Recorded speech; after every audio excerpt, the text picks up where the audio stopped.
Welcome to big morning. నా పేరు శ్రీనివాస్. ఈరోజు బిగ్ మార్నింగ్లో ప్రధానంగా ఆంధ్రప్రదేశ్లో ఎన్నికలు సమీపిస్తున్న వేళ ప్రధాన ప్రతిపక్షం టీడీపీ తన ఎన్నికల ప్రచారాన్ని షురూ చేసింది. ఇప్పటికే బహిరంగ సభల్ని చంద్రబాబు నాయుడు ప్రారంభించారు. నిన్న తిరువీరు ఆల్సెంటర్లో జరిగిన బహిరంగ సభల్లో చంద్రబాబు నాయుడు పాల్గొన్నారు.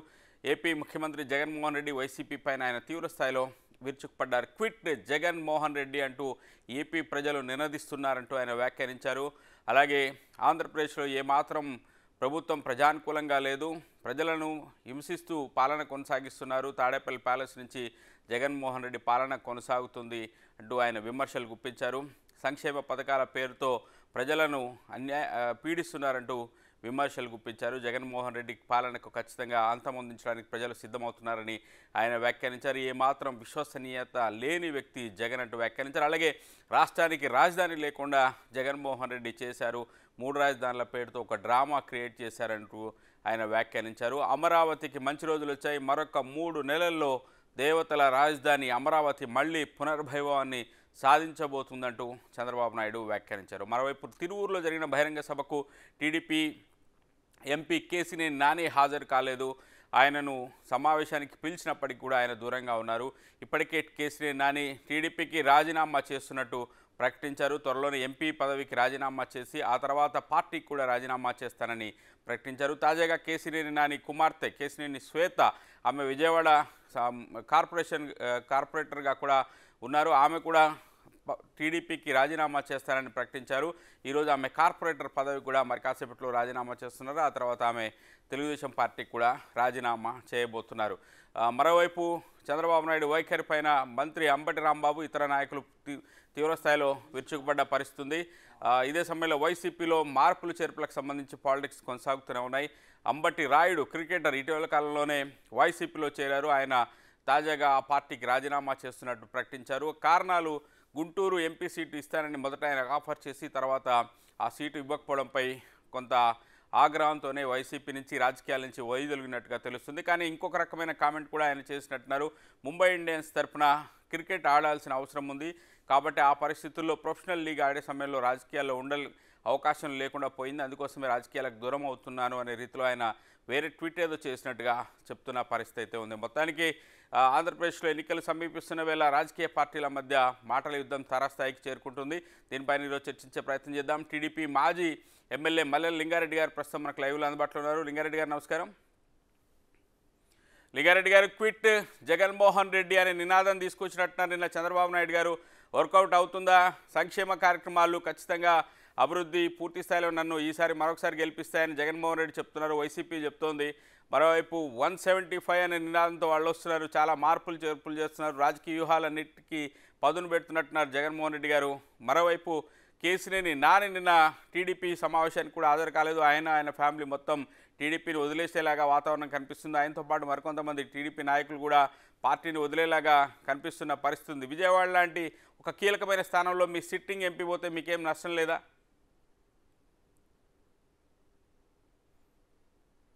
మ్యూట్లో ఉన్నట్టున్నారు లింగారెడ్డి గారు. రైట్, లింగారెడ్డి గారు మాట్లాడే ముందు నిన్న చంద్రబాబు నాయుడు ఏమన్నారు ఒకసారి వినే ప్రయత్నం చేద్దాం.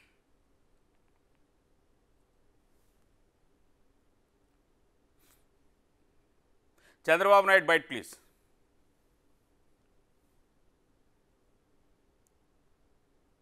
మొన్నే చూశారు తమ్ముళ్ళు, అంబటి రాయుడు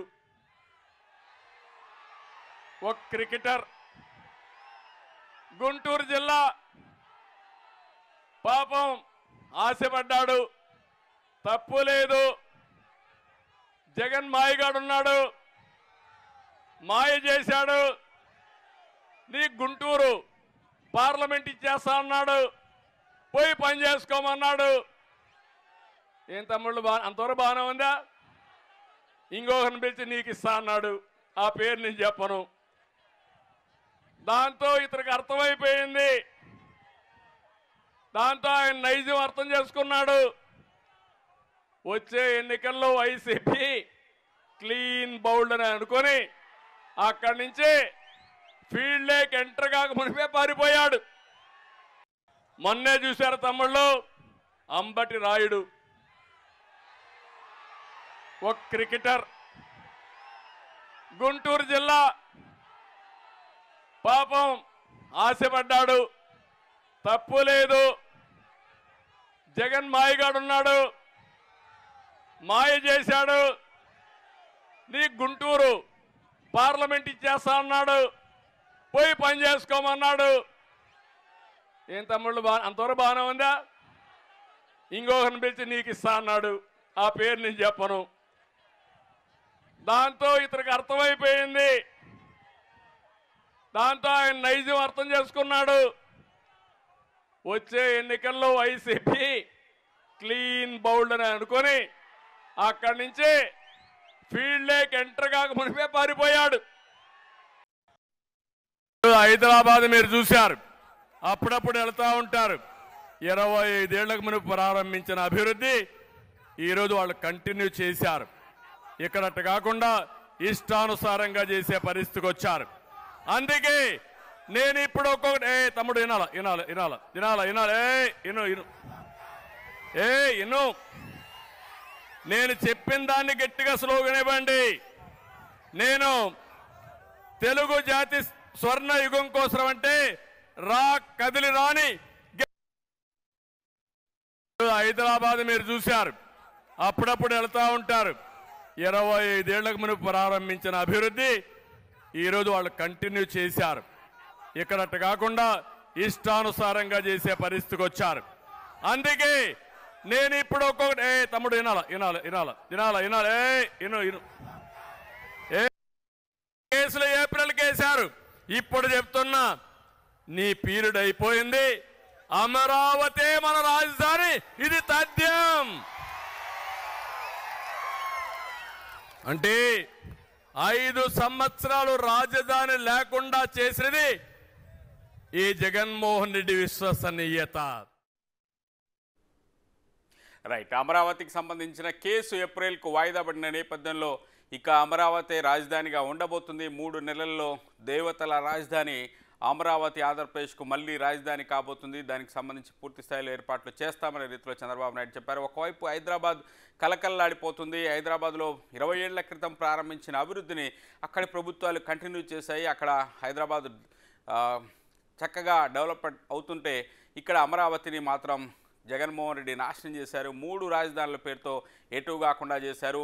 ఒకవైపు వైజాగ్లో ఇల్లు కట్టుకుంటామంటూ ఏకంగా అక్కడ ఒక బోడిగుండు చేశారు అనే రీతిలో ఒక కామెంట్ చేసిన పరిస్థితి అయితే ఉంది. మరోవైపు రాజధాని ప్రాంతాల్లో వైసీపీ తరఫున ఎంపీలుగా పోటీ చేసేందుకు అభ్యర్థులు దొరకడం లేదనే ఒక అభిప్రాయం కూడా వ్యక్తమవుతుంది. గుంటూరులో ఎంపీగా పోటీ చేయడం కోసం నరసరావుపేట ఎంపీని తీసుకొచ్చి గుంటూరుకు పోటీ చేయమని చెప్పినట్టున్నారు. ఆయన అక్కడికి వెళ్ళడానికి ససేమేరా అంటున్నారు. గుంటూరులో రాజధానికి సంబంధించిన ఇష్యూస్ కానీ అమరావతికి సంబంధించిన ఇష్యూస్ రకరకాల వ్యతిరేకతలు ఉన్న నేపథ్యంలో నేను అక్కడికి వెళ్ళే అవకాశమే లేదు, నేను నరసరావుపేటలోనే పోటీ చేస్తానని ఆయన తేల్చి చెప్పారు. మరోవైపు వైజాగ్ నుంచి ఎంపీ అభ్యర్థిగా ఎవరు ఉంటారనే దానిపై కూడా వైసీపీలో మల్లగులాలు పడుతున్నారు. అక్కడ సిట్టింగ్ ఎంపీ నేను ఎమ్మెల్యేకి పోటీ చేస్తానని ఆయన చెప్పడం, ఆయన ఎమ్మెల్యేకి అభ్యర్థిగా ఇన్ఛార్జిగా ఆయన పంపించేయడం జరిగింది. ఇప్పుడు వైజాగ్ అభ్యర్థి కోసం వెతుకుతున్నారు. బొత్స ఝాన్సీ, మంత్రి బొత్స సత్యనారాయణ సతీమణి, ఆమెను తీసుకొచ్చి అక్కడ పోటీ చేపించే ప్రయత్నంలో ఉన్నారు. గతంలో కూడా వైజాగ్ నుంచి వైఎస్ విజయమ్మ పోటీ చేసి వైసీపీ తరఫున ఓడిపోయిన పరిస్థితుల్లో ఇప్పుడు వైజాగ్లో పరిస్థితులు ఏమాత్రం అనుకూలంగా లేవు. అక్కడ ఎవరిని బరిలోకి దింపినా గెలిచే అవకాశాలు పెద్దగా లేవనే ఒక ఒపీనియన్ డెవలప్ అవుతుంది. అందుకోసమే అక్కడ అభ్యర్థులు ఎవరూ పోటీ చేయడానికి సిద్ధపడట్లేరనే ఒక చర్చ కూడా ప్రారంభమైంది. టీడీపీ లాంటి పార్టీలు విమర్శిస్తున్న నేపథ్యంలో ఇప్పుడు బొత్స సత్యనారాయణ తన సతీమణిని బొత్స ఝాన్సీని ఎంపీగా రంగంలోకి దింపుతారా? ఆమె దిగితే ఏమైనా ఈక్వేషన్స్ మారుతాయా? అయితే తనకు ఎలాంటి సమాచారం లేదని బొత్స ఈ విషయంలో మాట్లాడుతూ వస్తున్న పరిస్థితి అయితే ఉంది. రాజధానికి సంబంధించిన ఇష్యూలో వైసీపీ ఏ రకంగా భవిష్యత్తులో వ్యవహరించబోతుంది? 3 రాజధానులు తీసుకొస్తాము, 3 చోట్ల అభివృద్ధి వికేంద్రీకరణ జరగాల్సిందే, 3 రాజధానులతో పూర్తి స్థాయిలో 3 ప్రాంతాలకు న్యాయం జరుగుతుందని జగన్మోహన్ రెడ్డి పదే మాట్లాడుతూ వచ్చారు. కానీ ఇప్పటివరకు వైజాగ్లో దానికి తగ్గట్టుగా ఏర్పాట్లు కూడా పెద్దగా ప్రారంభం కాలేదు.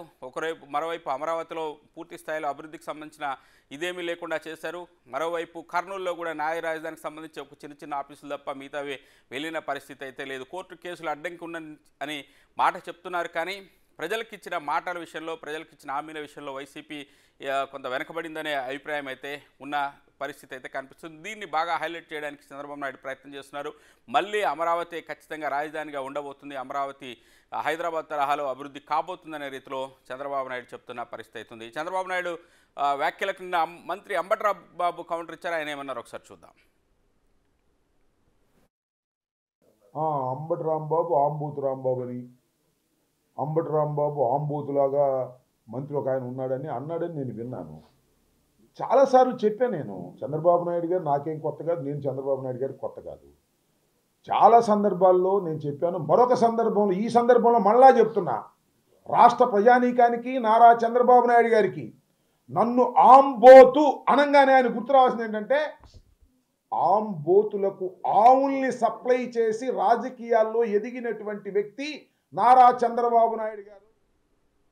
రైట్. మోహన్ రెడ్డి గారు వైఎస్ఆర్సీపీ రాష్ట్ర కార్యదర్శి వారు జాయిన్ అయ్యారు లైవ్లో. మోహన్ రెడ్డి గారు నమస్కారం. మోహన్ రెడ్డి గారు ట్విట్ జగన్మోహన్ రెడ్డి అనే నినాదాన్ని ఇస్తున్నారు చంద్రబాబు నాయుడు. నమస్తే అండి. మీకు ప్యానల్ వాళ్ళని పెద్దలకు చూస్తున్న వీక్షకులకు అందరికీ నమస్కారం. ఎందుకు జగన్మోహన్ రెడ్డికి ఇటు ఆంధ్రప్రదేశ్ అనాలి? ఎందుకు చంద్రబాబు నాయుడు మళ్ళీ కావాలని కోరుకోవాలి? ఎందుకు కదిలిరా అని ప్రజలు కోరుకోవాలి? ఏం ఘనకార్యాలు చేసినారని చంద్రబాబు నాయుడు కోరుకోవాలి? 5 సంవత్సరాల్లో ముఖ్యమంత్రిగా ఉన్నప్పుడు దాదాపు 50 సంవత్సరాలు అభివృద్ధిని ఎన్నిటి పంపించినటువంటి చంద్రబాబు నాయుడు మళ్ళీ రాష్ట్రానికి వచ్చి మళ్ళీ ఈ రాష్ట్రాన్ని సర్వనాశనం చేస్తే ఈ రాష్ట్రం ఎందుకు పనికి రాకుండా పోయేదానికి అవకాశం ఉంటుందని రమ్మని పిలుస్తున్నారా? ప్రజలు ఏమన్నా ఏ ఒక్కరు కోరుకోవడం లేదు. ఆయన స్లోకన్స్ ఇచ్చే జనం చప్పట్లు కొట్టే పరిస్థితి కూడా లేదు. అర్చని నోరు కొట్టుకుంటాడు తప్ప కింద ఎవరు అర్చిన పరిస్థితి లేదు. కానీ చంద్రబాబు నాయుడు అనుకున్నట్టు ఆంధ్రప్రదేశ్ చంద్రబాబు నాయుడు కోరుకుంటానని అనుకోలేదు. ఒక నియోజకవర్గంలో 2 లక్షల పైన ఓటర్లు, 2 లక్షల నుండి 3 లక్షల పైన ఓటర్లు ఉంటారు. ఆ ఓటర్లు ఉన్న చోట ఓటర్లు కాకుండా ఇతర సంఖ్య కలిపితే దాదాపు 5 లక్షలు ఉంటారు. 5 లక్షల్లో ఒక 10,000 మందిని పిలిపించుకోవడం, మందులు ఇచ్చో, డబ్బులు ఇచ్చో, బిర్యానీలు ఇచ్చో పిలిపించుకుంటే ఒక 10,000 మంది పిలిపించి అది రాష్ట్రం మొత్తం అంతా వీళ్ళ దగ్గరికి వచ్చినట్టు, నియోజకవర్గం మొత్తం వీళ్ళ దగ్గరికి వచ్చినట్టు, వీళ్ళు ఏదో పెద్ద మీటింగ్ సక్సెస్ అయినట్టు వీళ్ళంతటా వీళ్ళే భావించుకున్నంత మాత్రాన అది జనంలోకి పోయే పరిస్థితి లేదు. ఆయన చేసిన మోహన్ రెడ్డి గారు సభలు బాగానే సక్సెస్ అవుతున్నాడు కనిపిస్తుంది కదా. నిన్న ఆచంట కానీ తిరువూరు కానీ పెద్ద సంఖ్యలోనే కనిపిస్తున్నారు. మొన్న కందుకూరులో కూడా చాలా పెద్ద ఎత్తున జనం వచ్చినట్టు కనిపిస్తున్నారు కదా. రావట్లేరని చెప్తే ఎట్లా? ఆయన నెలకు మీటింగ్ పెట్టుకొని జనసేన వాళ్ళు, తర్వాత బీజేపీలో అవసరం వచ్చే బీజేపీలు వీళ్ళందరూ కలిసి మీటింగ్ పెడితే ఒకవేళ వస్తే 2,000 3,000 వచ్చే దాని కుర్చీలు వేసి ఇన్నిటి ఆడదాకా పెద్ద స్టేజ్ కింద వేసి దాంట్లో మొత్తం టెంట్లు కట్టి అదైతే చూపించడానికి కెమెరాలు ఉన్నాయి కాబట్టి ఇష్టం వచ్చినట్టు చూపిస్తే చూడడానికి ఏమనిపిస్తాయంటే పెద్ద బహిరంగ సభ అనే విధంగా కనపడతా తప్ప అక్కడ జనం అయితే పెద్ద ఉన్న సందర్భాలు లేవు. అంత 4 గంటల మీటింగ్లు మాది వస్తున్నాయి. ఇది బీసీ సాధికారిక యాత్రలో బ్రహ్మాండమైనటువంటి జనాలు వస్తున్నారు. మేమే కుర్చీలు వేయలేదు, బెంచీలు వేయలేదు, బిర్యానీలు పెట్టలేదు, మందులు వేయలేదు, స్వచ్ఛందంగా వచ్చి పాల్గొంటున్నారు. మా మీటింగ్ వాళ్ళ మీటింగ్ ఎంత తేడా ఉందని దాన్ని మీరు బ్యారేజ్ చేసుకుంటే సరిపోతుంది. కాబట్టి వాళ్ళు అనుకుంటున్నారు ఏదో భ్రమపడి మేము తెలుగుదేశం పార్టీ అధికారంలోకి వస్తుందిలే, ఇన్ని పార్టీలు కలుపుకున్నాంలే, ఇంత ముందుకు పోతున్నాంలే అని వాళ్ళు అనుకుంటున్నారు. అంత ఈజీగా వాళ్ళు అనుకున్నంత ఈజీగా జనాలు లేరన్న విషయాన్ని వాళ్ళు తెలుసుకోకుండా ఏదో మసిపూసి మారేడుగా చేసి అబద్ధాన్ని 10 సార్లు చెప్తే నిజమని నమ్ముతారనే ఉద్దేశంలో భాగంగా వాళ్ళు ప్రయత్నం చేస్తున్నారు. కానీ ఆ విధమైనటువంటి పరిస్థితి ఆంధ్రప్రదేశ్ లో లేదనే దానికి ఒక నిదర్శనం మనం ఏమంటే జరిగినటువంటి స్థానిక సంస్థ ఎన్నికలు కానీ మనకి జరిగి దాదాపు 5 సంవత్సరాలు అసెంబ్లీ ఎన్నికలు కావస్తుంటే తర్వాత స్థానిక సంస్థ ఎన్నికలు జరిగి 2 ఏళ్ళు కూడా కాలేదు. అప్పుడు స్క్రిప్ట్ చేసిన సందర్భాలు ఉన్నాయి. మరి ఈ రోజు ఇప్పటికిప్పుడే వీళ్ళకు రాష్ట్రంలో విపత్తి వచ్చి పడింది. జగన్మోహన్ రెడ్డి గారు చేసిన తప్పులేంటి? మోహన్ రెడ్డి గారు రాజధాని 3 రాజధానుల పేరుతో అమరావతిని నాశనం చేశారు అనేది చంద్రబాబు నాయుడు వాదన. 3 నెలల్లో అమరావతి మళ్ళీ రాజధాని కాబోతుంది అనే మాటను కూడా చెప్తున్నారు. నిజంగా 3 రాజధానుల అంశంలో మీరు మాటను నిలబెట్టుకోలేకపోయారు కదా. వైజాగ్కు వెళ్తామన్నారు, డిసెంబర్లో అన్నారు, సెప్టెంబర్లో అన్నారు, అక్టోబర్లో అన్నారు, రకరకాల తేదీలు చెప్పారు. నేను నా సంసారాన్ని అక్కడి నుంచి నడుపుతా అన్నారు, రకరకాల కామెంట్లు చేశారు. ఇప్పటివరకు వైజాగ్కు వెళ్ళలేదు. ఈ రాజధానుల అంశం అట్లనే ఉండిపోయింది. ఎక్కడ కూడా ఒక గోడ కట్టింది కూడా లేని పరిస్థితిలో చంద్రబాబు నాయుడు మాటల్ని జనం నమ్మే అవకాశం ఉంది కదా. ఇప్పుడు ఆంధ్రప్రదేశ్ లో ప్రత్యేకంగా రాజధాని కావాలని సాధారణమైనటువంటి ప్రజలు ఎవరు కోరుకోవడం లేదు. ఎందుకంటే ప్రతి గ్రామంలో ఒక రాజధాని ఉందండి. ప్రతి గ్రామంలో ఒక రాజధాని ఉంది. వాళ్ళకి కావాల్సినటువంటి ఆంధ్రప్రదేశ్ రాజధాని అవసరం లేదా? ఆంధ్రప్రదేశ్ అసలు ఎలాంటి క్యాపిటల్ సిటీ అవసరం లేదు, అంతేనా? అందుకనే స్టాండర్డ్ గా రాష్ట్రం మళ్ళీ విడిపోవాలనేది కానీ ఉద్యమాలు కానీ రాకుండా ఉండాలనే ఉద్దేశంలో భాగంగా చేస్తున్నటువంటి కార్యక్రమంలో భాగమే ఇది తప్ప చంద్రబాబు నాయుడు గారి లాగా ఒకసారి క్యాపిటల్ పెట్టి ఆ క్యాపిటల్ చుట్టూ ఇల్లే పెట్టుకుని ఆ క్యాపిటల్ చుట్టూ ఉన్న భూములన్నీ నీళ్లు కొట్టేసి ఆ భూముల్లో మొత్తం తెలుగుదేశం పార్టీ నాయకులు ఒక సామాజిక వర్గానికి సంబంధించినటువంటి వ్యక్తులు దాన్ని నిండాకు చేరుకుని ఆ తర్వాత ఒక 100 సంవత్సరాలు రాజధాని వీళ్ళ కబంధ హస్తాల్లో పెట్టుకుని రాష్ట్రాన్ని పరిపాలించాలనే ఉద్దేశంలో భాగంగా చేసినటువంటి చంద్రబాబు నాయుడు గారి కుయుక్తులు జగన్మోహన్ రెడ్డి గారు జనం కనుక్కున్నారు కాబట్టి వాళ్ళకి 23 సీట్లు ఇచ్చినారు. నిజంగా రాజధాని కట్టేవాడైతే, నిజంగా రాజధానికి ప్రాధాన్యత ఇచ్చినవాడైతే, నిజంగా రాజధాని ఆయన అభివృద్ధి చేస్తున్నాడని తెలిసి ఉంటే ప్రజలు ఎందుకు 23 సీట్లు ఇచ్చినారు? ఎందుకు లేదు వాళ్ళకి అధికారం? మళ్ళీ రాజధాని స్టార్ట్ అయింది, రాజధాని బ్రహ్మాండం కడుతున్నాడు, రాజధాని దేశంలోనే అత్యున్నత రాజధానిగా చూపించాలని ప్రయత్నం చేస్తున్నాడు. మరి ఇలాంటి ప్రయత్నం చేసే ముఖ్యమంత్రి మళ్ళీ మాకు కావాలని జనం కోరుకోవచ్చు కదా. జనం చీకొట్టి ఎందుకు బయట పెట్టారు? మోహన్ రెడ్డి గారు అలాంటప్పుడు అంత కాన్ఫిడెంట్ ఉంటే మీకు రాజధాని ప్రాంతంలో పోటీ చేయడానికి ఎంపీ అభ్యర్థులే కరువయ్యారట కదా. గుంటూరు నుంచి పోటీ చేయమంటే మా వల్ల కాదు బాబాయ్ అని పారిపోతున్నారనే ప్రచారం జరుగుతుంది. అలాగే వైజాగ్ మీకు సరైన ఎంపీ క్యాండిడేట్ లేదు, ఉన్న ఎంపీ ఏమో ఎమ్మెల్యేకి వెళ్ళిపోతున్నానని చెప్తున్నట్టున్నారు. ఏంటి అక్కడ మీకు ఒకవేళ 2 రాజధానులు అభివృద్ధి అద్భుతం చేస్తున్నామని చెప్తే పోటీకి చాలా మంది పోటీ పడాలి కదా.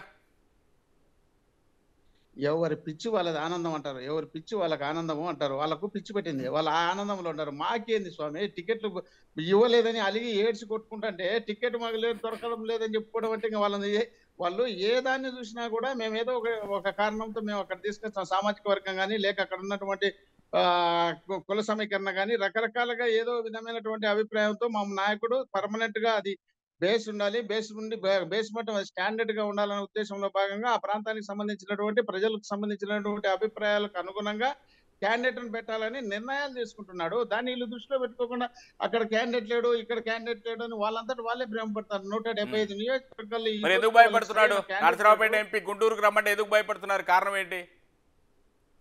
ఇప్పుడు ఆ ప్రాంతాలకు సంబంధించినటువంటి వాళ్ళతో పరిచయాలు ఉంటాయి. ఆ పరిచయాలను మేము కాదనుకోలేక ఒకవేళ ఇదే మాకు కావాలనుకుండొచ్చు.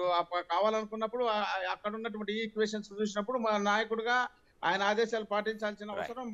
ఆయన ఓపెన్ గా చెప్పారట, నేను అమరావతి ఇష్యూ ఉంది, గుంటూరులో నేను గెలవను, అక్కడికి పోతే నన్ను బలిపశం చేసే ప్రయత్నం చేస్తున్నారు, నేను వెళ్ళను అనే మాట ఆయన చెప్పారట.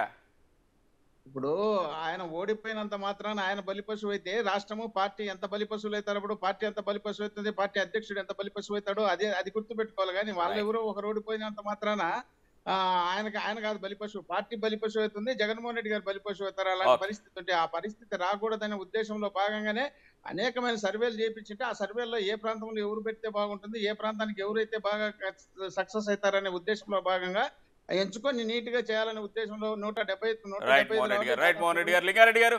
లింగారెడ్డి గారు జగన్మోహన్ రెడ్డి అద్భుతంగా సంక్షేమం చేస్తున్నాడు, అద్భుతంగా అభివృద్ధి చేస్తున్నప్పుడు ఎందుకు క్విట్ జగన్ అనే నినాదం ఇస్తున్నారు అనేది వైసీపీ వాదన.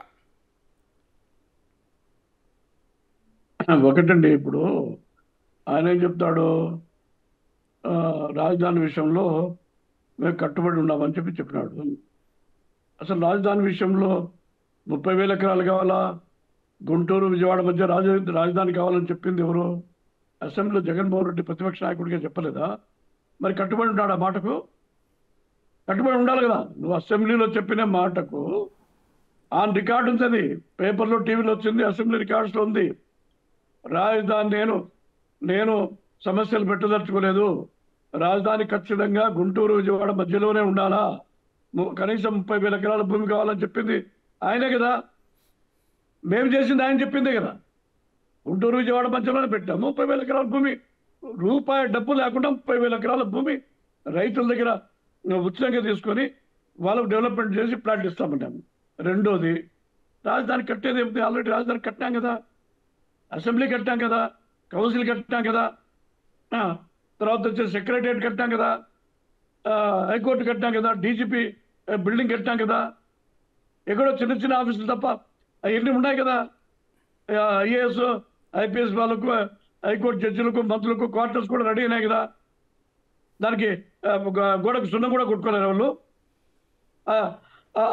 చిన్న చిన్న పనులు పూర్తి చేసుకుని వాడుకోవచ్చు కదా. రాజధాని కట్టేది ఏముంది? వైజాగ్ లో చేస్తున్నారు కదా లింగారెడ్డి గారు, వైజాగ్ లో చేస్తున్నారు కదా, ముఖ్యమంత్రి నివాసం రెడీ అయిపోయింది, 500 కోట్లు పెట్టి కట్టారని మీరే చెప్తున్నారు. రకరకాల బిల్డింగ్లు కూడా రెడీ చేశారు, కోర్టులలో కేసులు వేసి మీరు వెళ్ళనీయకుండా చేశారని కదా వాళ్ళ వాదన అంతా.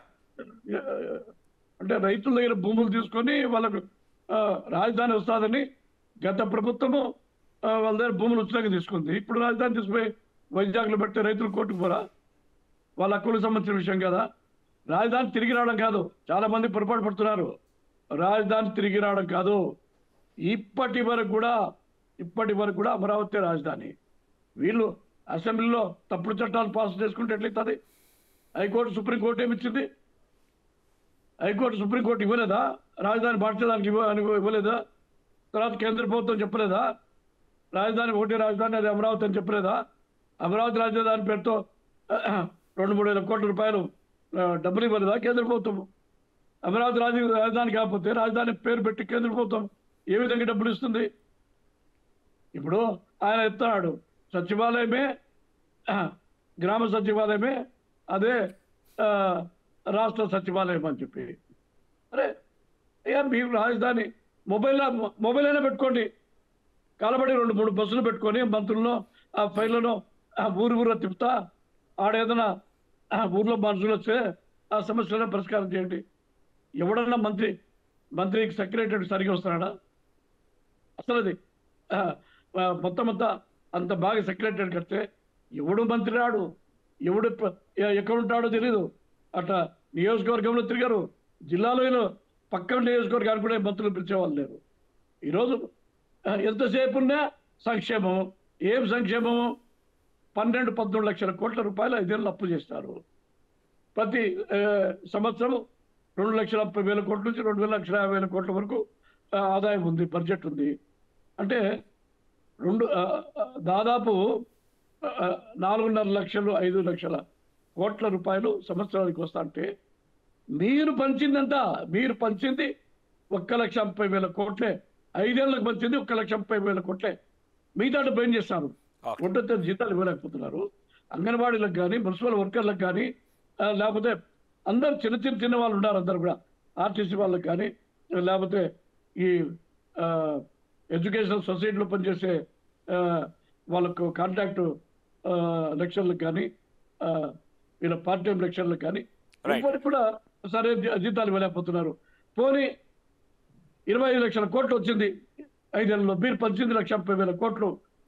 ఎక్కడైనా చెప్పుకోదగింది చంద్రబాబు నాయుడు గారు 76%, 26% పోలవరం కడితే మీరు ఇంత డబ్బు అప్పులు చేసి ఇంత డబ్బు వస్తే ఆయన టేబుల్ ఎంత? 1,20,000 కోట్లు బడ్జెట్ లేదు. ఈరోజు డబుల్ అయింది.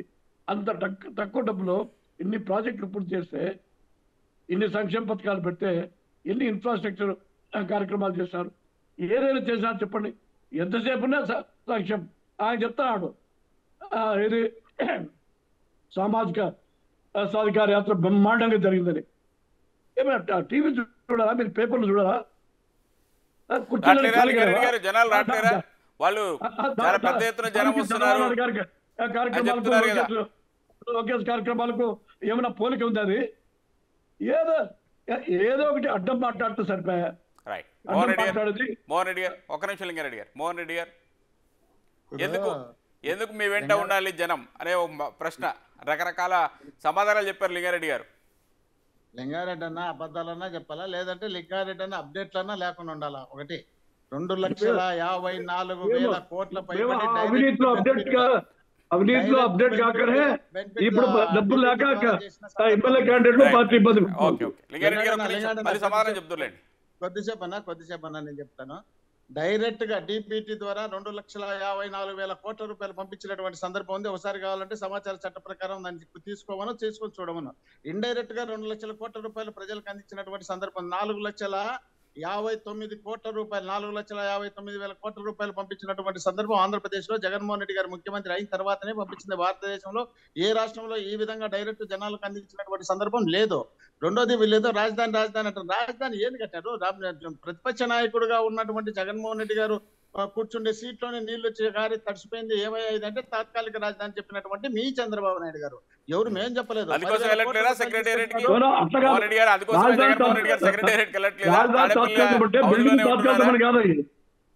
ఎవరు కట్టారు? అది ఎల్ఎన్టీ వాళ్ళతో కట్టించాం. అంతకంటే పెద్ద కంపెనీ ఉంది ఇక్కడ దేశంలో. కొంచెం మీరు మళ్ళా చెబుతారు.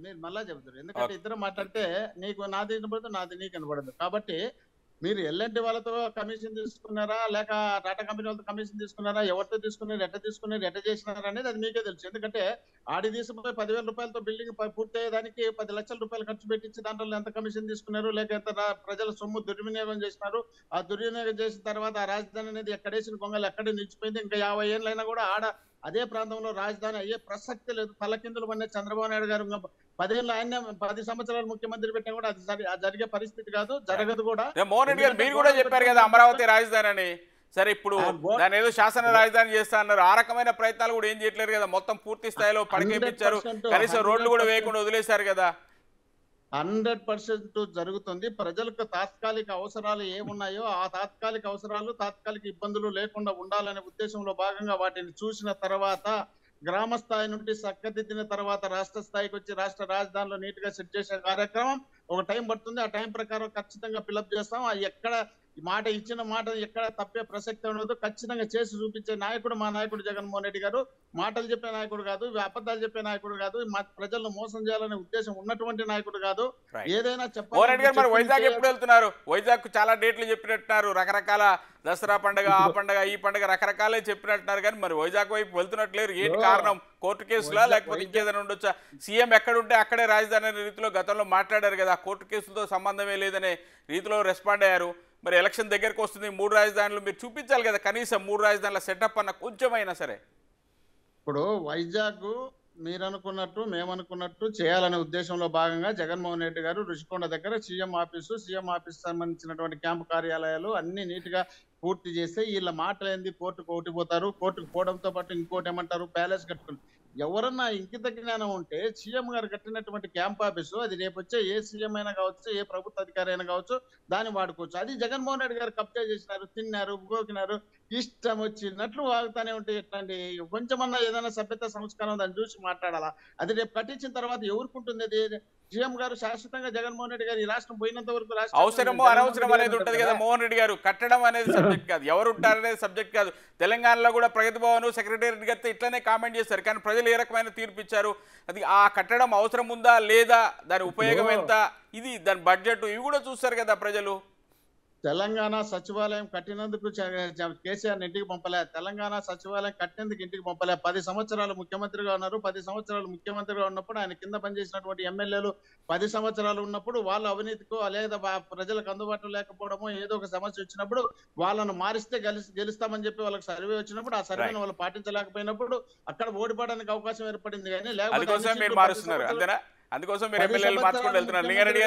లింగారెడ్డి గారు సీట్ వచ్చినాయంటే 10 సంవత్సరాలు ముఖ్యమంత్రి ఉంటే అన్ని సీట్ వచ్చినాయంటే అది ఓటమి కాదు, అది గెలుపున్నట్టే దాదాపు. రుషికొండలో కట్టేది సీఎం ఆఫీస్. అది మీరు కోర్టు కట్టే చెప్తారా? కోర్టుకి ఏం చెప్తారు? ఇది టూరిజం సంబంధించింది, టూరిజం డెవలప్మెంట్ కోసం కోర్టు టూరిజం గెస్ట్ హౌస్ అని చెప్తారు. మీ ఇప్పుడేమంటారు? సీఎం క్యాంప్ కార్యాలయం సీఎం అనే అంటాడు. అయ్యా మోహన్ రెడ్డి గారు, మీరు 500 కోట్లు అయింది. ఆ 500 కోట్లతో మొత్తం రాజధాని కట్టాడు చంద్రబాబు నాయుడు గారు. సెక్రటరియట్, కౌన్సిల్, అసెంబ్లీ 500 కోట్లతో కట్టింది. అది రాష్ట్రానికి సంబంధించి 500తోనే కట్టింది. మీరు ఒక ముఖ్యమంత్రి కుటుంబం ఉండడానికి 500 కోట్లు ఖర్చు పెట్టినారు. ఇప్పుడు కమౌట్ అంటే నువ్వు లోపల బాత్రూంలో కమౌట్ 10,000 రూపాయలు 15,000 కమౌట్ దొరుకుతా అంటే 2 లక్షలు పెట్టి కమౌట్ కడతారా? 2 లక్షలు 3 లక్షలు పెట్టి కమౌట్ కడతారా? రేపు చంద్రబాబు నాయుడు గారికి ముఖ్యమంత్రి అయితే ఆయనకి అది అవసరమా? ప్రజల డబ్బు కాదా అది? 500 కోట్లు అంటే ఎంత వడ్డీ అవుతుంది అని చెప్పు. ఎంత అవుతుంది? 10% వేసుకున్నా కూడా 50 కోట్లు వడ్డీ కాదు. ఇది ఎవరు కట్టాలి? అది ఇట్లాంటి ఎన్ని అప్పులు చేశారు? 12 లక్షల కోట్లు అప్పులు చేశారు. అంటే మీ స్థాయిలో, మీ ముఖ్యమంత్రి స్థాయిలో విలాసాల కోసము మీరు అది కట్టుకున్నారు. మీరేమన్నా 30 ఏళ్ళలో 50 ఏళ్ళలో ముఖ్యమంత్రిగా మీ ప్రభుత్వం ఉంటుంది అంటే సరే, ఎట్టన్నా పోటీలే, డబ్బు ఆడపోయి బంగాళాఖాతంలో కలిసా ఆ ముఖ్యమంత్రిలో 30 ఏళ్ళు ఉన్నాడంటే మీరుండి ఇంకా 3 నెలలకు మించి మీరు ఉండరు. ఏం కావాలో చెప్పు. ఇట్లా అప్పులు చేసి ఒక ముఖ్యమంత్రి ఉండేదానికి 500 కోట్లతో కడతారా? ఏం అవసరం వచ్చింది? ఏమైనా అవసరం వచ్చింది? ఇప్పుడు రంగులకు 2000 చిన్న కోట్లు, మళ్ళీ రంగులు తీసేసడానికి మళ్ళీ ఒక 10,000 కోట్లు, ఎన్ని రకాలైనటువంటి దుబారా అప్పులు చేసి ప్రతి మంగళవారం అప్పు తీసుకొస్తారు. ఈరోజు చంద్రబాబు నాయుడు గారికి ముఖ్యమంత్రి అయినా ఆయన నిద్ర రాకుండా చేస్తారు. ఇది ఎట్లా తీర్చాలా? ఈ అప్పులు ఏంది? తర్వాత రేపు ఈ దుబారాను అవినీతి అరికట్టాలా, అప్పులు తీర్చాలా, తర్వాత అభివృద్ధి చేయాలా, నీటి ప్రాజెక్టు కావాలా, మౌలిక సదుపాయాలు కావాలా, ఎన్ని రకాలైనటువంటి సమస్యలు ఉన్నాయి చెప్పండి. ఇప్పుడు నేను ఒకటే చెప్తాను చూడండి, 25 సంవత్సరాలు తెలుగుదేశం పార్టీ వరుసగా అధికారంలో ఉంటుంది తప్ప ఈ రాష్ట్రం బాగుపడదు. చాలా పెద్ద సరే, ఇప్పుడు మీరు 25 సంవత్సరాలు అంటే చాలా పెద్ద నెంబర్ అడుగుతున్నారు. చూద్దాం. రైట్ అండి. ఓకే. ఆయన 30 ఆయన 30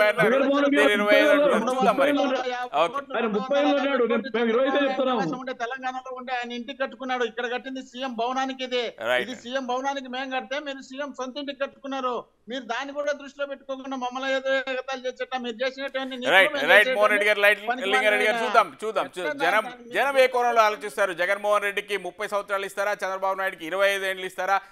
ఏ రకంగా ఉంటుంది? ప్రజలు ఏ రకమైన ఆలోచనతో చేస్తారు? రాజధాని ఎంత కీలకంగా అవబోతుంది? రాజధాని అంశాన్ని ప్రజలు ఒక రాజకీయ పరమైన ఎజెండా అంశంగా చూస్తారా? 3 రాజధానులన్న జగన్మోహన్ రెడ్డి కోటేస్తారా, లేదా అమరావతి రాజధాని అన్న చంద్రబాబు నాయుడు కోటేస్తారా? ఏం జరగబోతుందో చూద్దాం. థ్యాంక్ యూ వెరీ మచ్ అండి డిస్కషన్లో పార్టిసిపేట్ చేసినందుకు. ఇది రోజు బిగ్ మార్నింగ్ డిస్కషన్. రేపు బిగ్ మార్నింగ్లో మళ్ళీ కలుద్దాం. Stay tune to big TV.